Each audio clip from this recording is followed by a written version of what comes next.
Hi, I'm Teresa from Phoenix Gate Crafts, and today let's talk about pain. This is a question I see online a lot, and I think it's an important one to address because there's a lot of bad advice out there. Most often what seems to happen is somebody picks up a new hobby, they get really into it, and then after a while they can't crochet or knit or cross stitch or whatever for more than X amount of time, usually an hour or two, and then they're in a lot of pain. And here's the thing, pain is not normal. No craft should be painful. If you're making soaps or candles or anything, you shouldn't get dizzy. If you're stitching, your holding hand should not cramp. You shouldn't be feeling any pain in your hands, your arms, your neck, or your back when you are knitting or crocheting or anything really. The thing is, pain is like it's like me and my husband when it comes to washing the whisks. Let me get a whisk. Small whisk. I have a set of 3 of these. This is the smallest one. It's also the only one clean at the moment.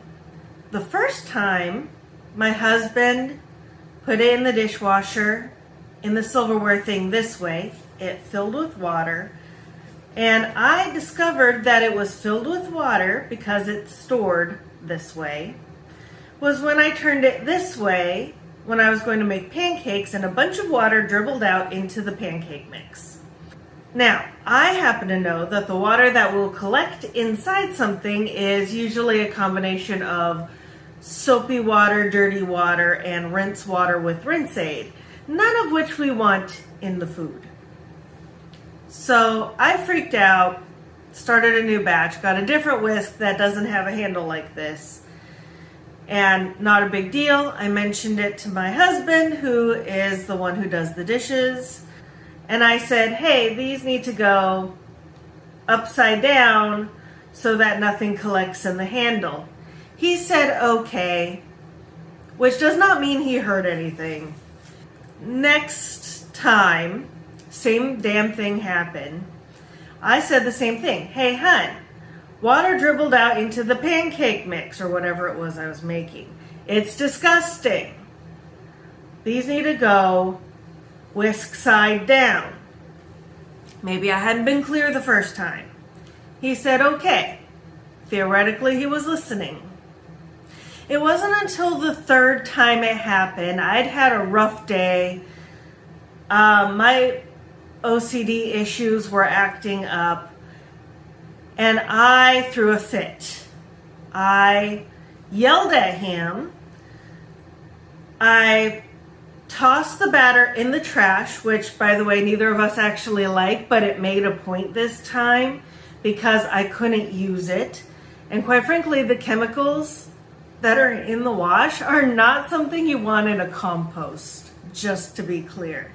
And then I tossed all the dirty dishes and everything into the sink, making a loud racket, yelled at him some more about how these need to go whisk side down, for the love of God, 3 times in a row. And I've mentioned it to him twice.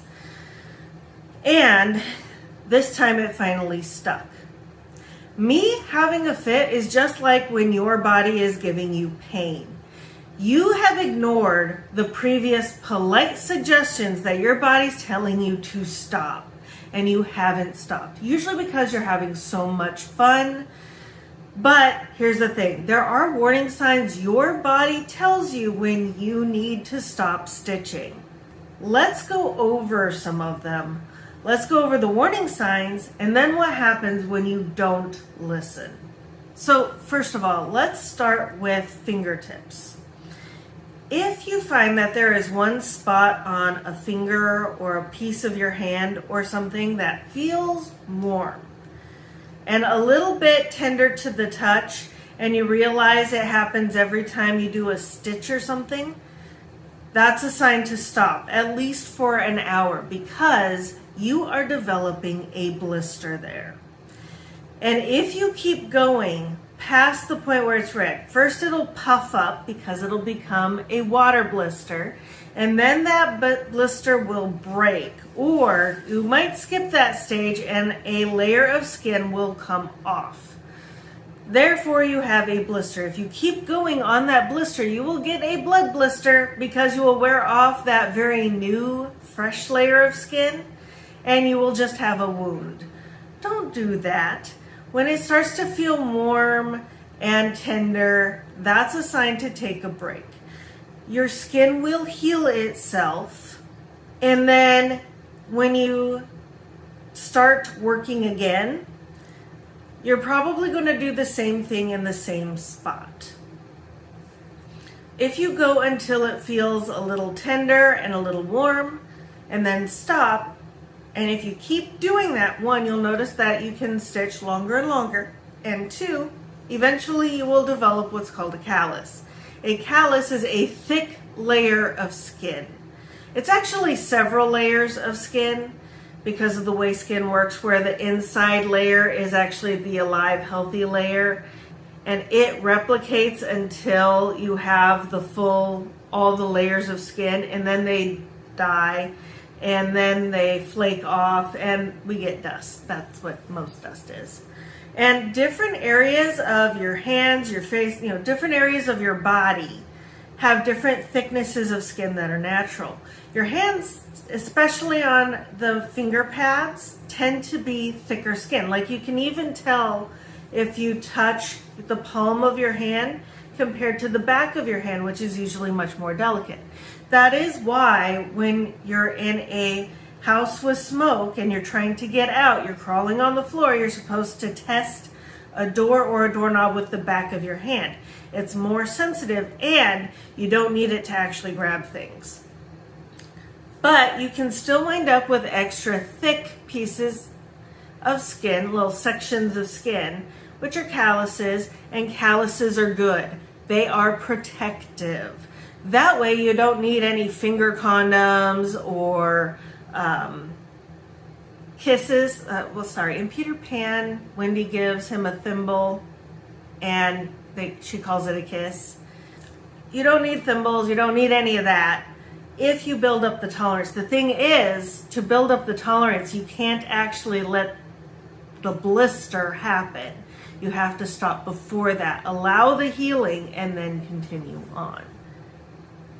Let's talk about headaches, neck aches, and back aches, because they're actually all connected, because from here all the way down to under your butt, because it curves under your butt in your tailbone, that is all your spine. It is all connected. And what affects the lower part of your spine, down there, can affect your head. What affects your shoulders can affect your head. Everything through the spine is connected, and it really affects everything else in the core section of your body. It can even affect how your legs and your arms move. So the big important thing with this is, if you start feeling tired, if you start feeling like your head is heavy, if you start feeling stiff, that means you need to get up and move. Make sure that whenever you have a break, you get up, you crack, hop, stretch, twist, get a full range of motion everywhere. This is very important because most often we sit badly. Like, for example, this is my stitching spot right here. I have an arm, you can barely see it, and I have a tendency of sitting crooked. I don't know if you can really tell. I can tell because I know it, but my hips are over here. The rest of my body is leaning this way.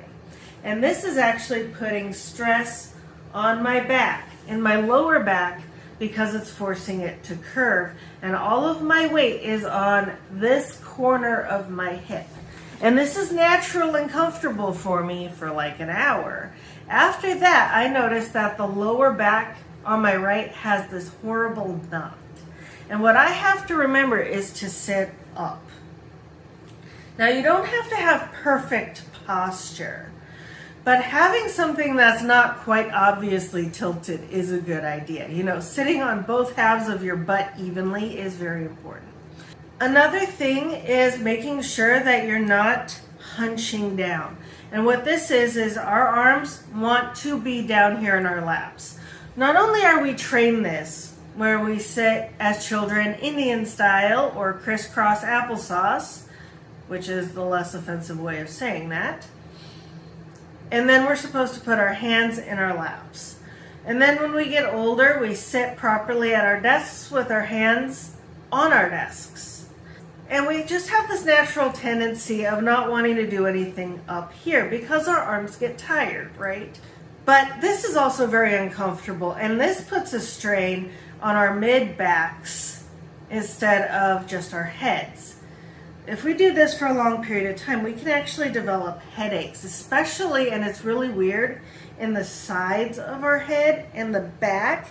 And that's because all of these muscles right here are under strain, as well as what's in our neck. And that is just tightening everything in this area, causing everything else to strain. So, having something like a pillow that you can put on your lap. There are these really cool pillows. I would like to try one that you can put around your waist. They look like a crescent moon, and they come out kind of like a tray. And you can put your arms, and it foists them up. Some people like to put two pillows on their sides so they can kind of have like two armrests effectively. Or a lot of people like to sit in a chair. All of these are really good options, but by being able to sit up straight and have your hands more in front of your eyes where you don't have to go very far to look at it, is better strain on your head, your neck, and your shoulders, as well as your lower back. Now, hands and arms. What we don't realize is that whatever hand positions we hold, we're holding for a long time. And when we knit and when we crochet, we are doing the same motions over and over again. This leaves us prone to repetitive strain injuries. Now, repetitive strain injuries don't just affect your hands and your wrists. Carpal tunnel is the famous one because it's got a cool name, let's be honest. But that's not the only one. Tendinitis and I think tennis elbow are the other two. Tennis elbow might be a form of tendinitis. I really don't know. I'm not a doctor. Go see a doctor if you have continued pain and if it doesn't go away within 3 days. But the big thing with these injuries is that breaks help prevent this. And same with eyes. If your eyes feel dry and tired, it means you haven't been blinking enough. So the problem that will fix everything, the arms, the head, the back, the stiffness, everything, is to take frequent breaks. And by frequent, I mean every 20 to 40 minutes, with an average being of 30 minutes.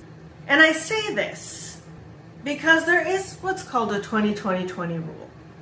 And for some people, this might help. Every 20 minutes, look up at something that is 20 feet or 20 yards away. I think 20 feet away for 20 seconds. 20-20-20. That will help because your eyes are muscles. Because here's the thing that this is helping with. Just your eyes. It only helps with your eyes. Your eyes are muscles, and it takes a muscle action to focus close, and it takes a muscle action to focus far. Your eyes actually go from being a little bit more straight, they're a little curved in, to being a lot more coved. And like this. You focus in, you focus out. So by focusing somewhere farther away, your eyes can kind of unfocus in the close way and focus again in the far off way. That does help a little bit, but here's the thing, it's not enough. It doesn't help the whole body issue. It doesn't prevent carpal tunnel. So every 20 to 40 minutes, the average of that being about every 30 minutes, give or take 10, you should put down your project. Get up, stretch, move around. Definitely by doing this, you're going to be looking further away, so your eyes are going to be so funky. You're going to blink. You're going to go do something that's going to help your body. You're going to get water or tea or whatever you're going to have to drink. You're going to perhaps get a snack. You're going to go to the bathroom. You're going to go bother your dog. My dog is right there. Or your significant other. Or you're hang out with your kids a little bit. Call a friend, text somebody, be a little social. Change the movie in the disc player. Or something. It doesn't really matter what you do as long as you go do something. And it doesn't have to be very long. It could just be 20 to 30 seconds of stretching to just feel a little bit more limber. It could be cracking your neck. I mean, you don't even have to necessarily get up. It could just be readjusting things so you're a little bit more comfortable. As long as you get those breaks and you do them frequently.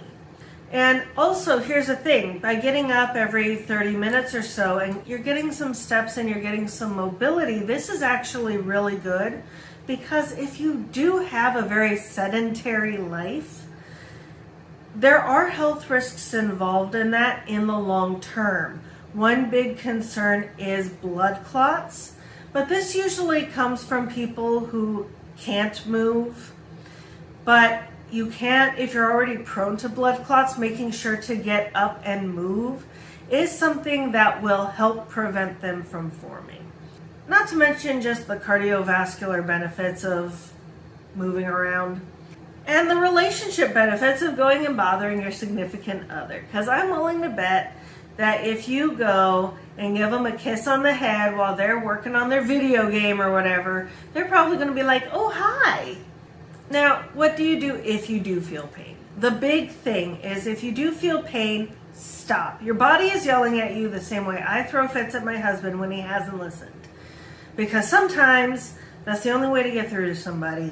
And just to be clear, I don't yell at my husband very often if I can help it. But sometimes the frustration, I am not my best self. It is not a good thing to yell at your significant other. Just like it is not a good thing if your body is yelling at you in pain. So if your body is yelling at you, take heed and stop. Stop for an hour, and if the pain comes back immediately, stop for the night. If the pain doesn't basically go away in 2 to 3 days, call your doctor and make an appointment and have a conversation with them. They can do tests for carpal tunnel and tendonitis. They can make sure everything is okay. Sometimes it requires taking a week or two off to allow your body time to heal. And different people heal at different rates. I noticed that with myself when I was very active, I healed a lot faster compared to now when I'm a lot more sedentary.